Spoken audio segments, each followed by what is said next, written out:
Well, if you wanted to know why Israel stood down for 7 hours and allowed Hamas to carry out an attack, well, on October 7th, well, we all now know exactly why. It was all part of a plan to use it as a catalyst to permanently take over Gaza, of course, and the West Bank.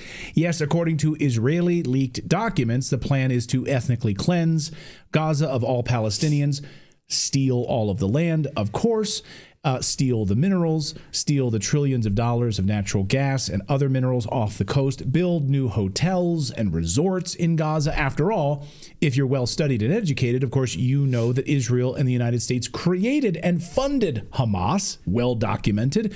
Netanyahu bragged about it, of course. It was a brilliant plan, actually, if you think about it, right? Create an enemy, create a bad guy to rally around and fight. It's like what the Wizard of Oz says, right? You need a good enemy. Everyone needs a good enemy to rally around. And if you fund them and you create them, it's the perfect catalyst. And it's just like what we did with Al-Qaeda. So here's Ron Paul to explain just a little bit of the history of how we created and funded Hamas. But there's a political liability, which I think is something that we fail to look at because too often there's so much blowback from our intervention in areas that we shouldn't be involved in. You know, Hamas, if you look at the history, you'll find out that Hamas was encouraged and really started by Israel because they wanted Hamas to counteract Yasser Arafat. And you say, well, yeah, that was better then and served its purpose, but we didn't want Hamas to do this.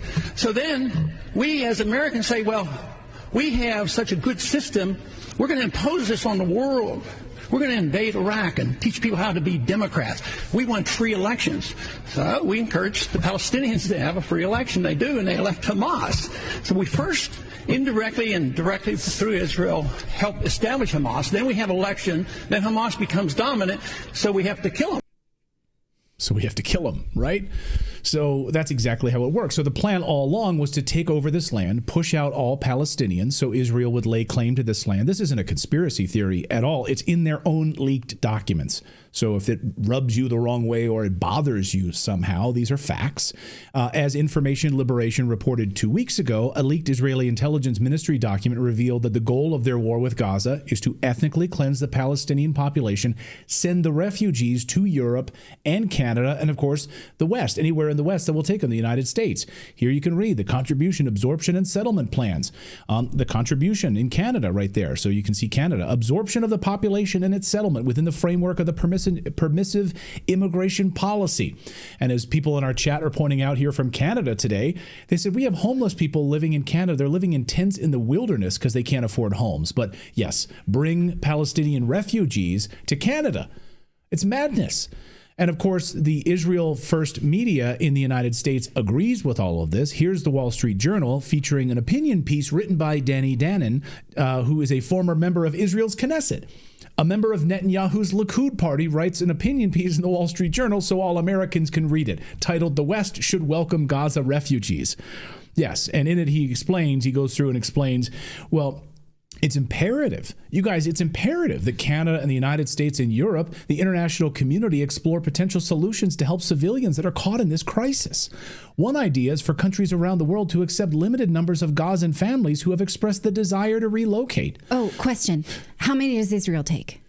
Oh, yeah, well, that was always the joke, right? Is like, I see you're pushing all these people out of Gaza. Well, all these civilians, why don't you just welcome them into Israel then, right? Why don't they just? So if it's limited to several countries, how many does How many does Israel take? I mean, where did these people live before? Can they just go back there? No, because their homes are gone. It's not like they spontaneously just appeared in Israel. They were there. There's surely some place they can go back to. Mm-hmm. So Europe has a long history of assisting refugees fleeing conflicts. Germany, Austria, Sweden accepted large numbers. European countries, including Germany, Sweden, France, have long provided refugees to Syrians since the civil war started in 2011.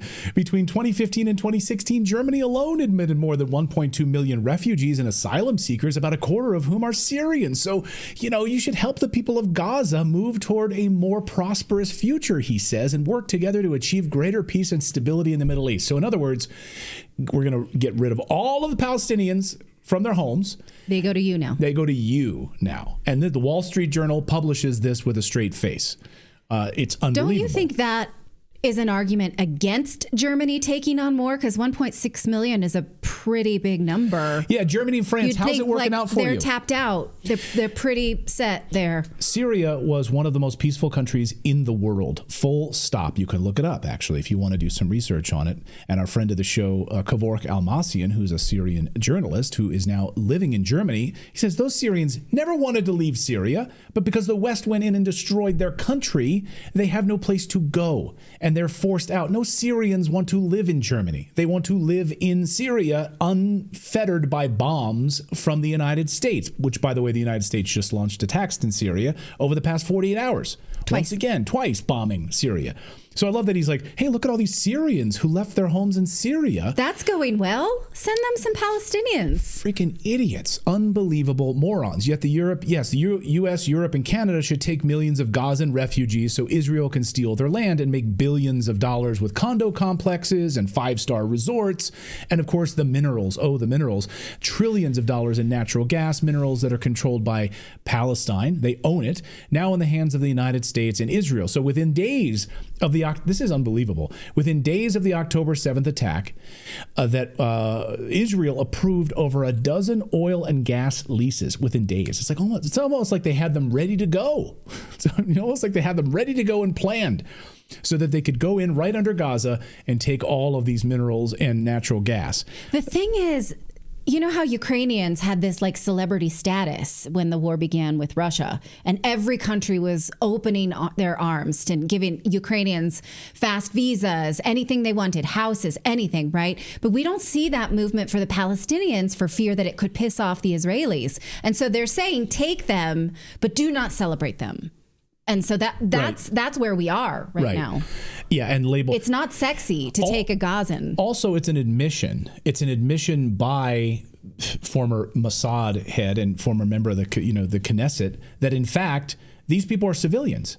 And they're not Hamas, as you were painting them to be, that, yes, Hamas is still there. And they're not going anywhere, by the way. So you can do everything you want and build condos above them because they're going to come out and, this is not going to end well for them.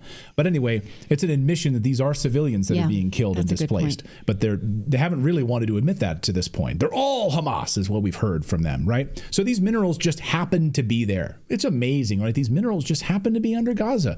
That's an incredible coincidence. Imagine the luck of the Israelis. They're having to spend a lot of money to import natural gas and oil for years. And then the surprise attack happens on October 7th. And, and it was unbelievable. And now they'll get to access all of those resources. It's almost like too good to be true, right? I don't believe in any coincidences, but it's amazing. And so as Alex Jones has repeatedly reported, how the Israeli government sat back for 7 hours and allowed the attack to unfold. And we know that they knew about it well ahead of time. So that's well documented. Dan Cohen has also documented that. He has a full documentary where you can see video footage of that as well on Uncaptured Media. Yeah. So again, it's unbelievable. These 12 licenses for oil and gas exploration have been approved by Tel Aviv, allocated to 6 domestic and foreign enterprises within the maritime territories of Palestine. So, of course, they've already approved that. Ram Ben Barak, a former deputy director of Mossad, says there are 2.5 million Gazans. Let's distribute them all over the world. עדים כל עזה עם פליטים, אז בואו נפזר אותם בעולם. יש שם 2.5 מיליון אנשים, כל מדינה תקלוט 20,000 איש, 100 מדינות, זה הומני, זה מתבקש, הם פליטים ממילא, עדיף להיות פליט בקנדה מאשר פליט בעזה. אפשר, אם העולם באמת רוצה לפתור את הבעיה הזאת, יכול לפתור אותה. That's how you solve the Palestinian problem. Ship 2.5 million of them, 25,000 of them to 100 different countries. How many of you are just open up all of your resources in your country. That's how we solve their problem. Okay, exactly. And of course, as Dan Cohen reported on our show a few weeks ago, the former head of the CIA, David Petraeus, is right there making a lot of money off of this, by the way.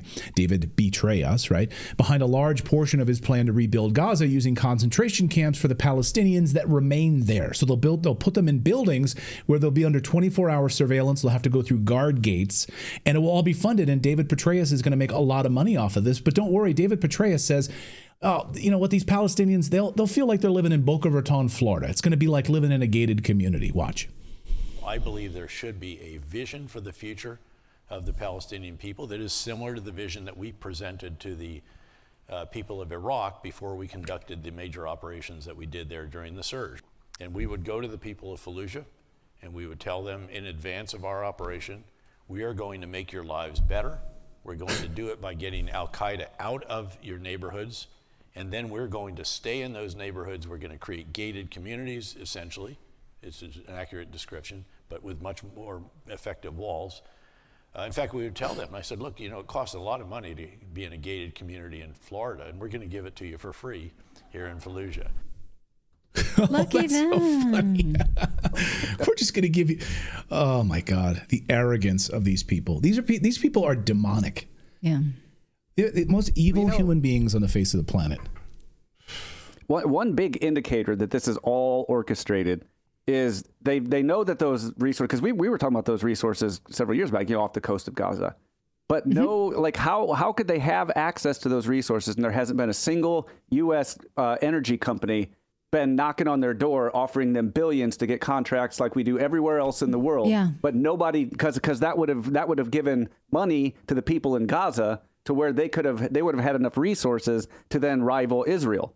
So nobody did anything about it. And they've just been waiting. In fact, waiting for there are documents. There are documents from the 40s where the Zionist government, the Zionist leaders in Eastern Europe had petitioned to the United States to get this land and to back them in the United Nations in this bid, and they put a number of $50 trillion on the natural resources in that land in the 40s.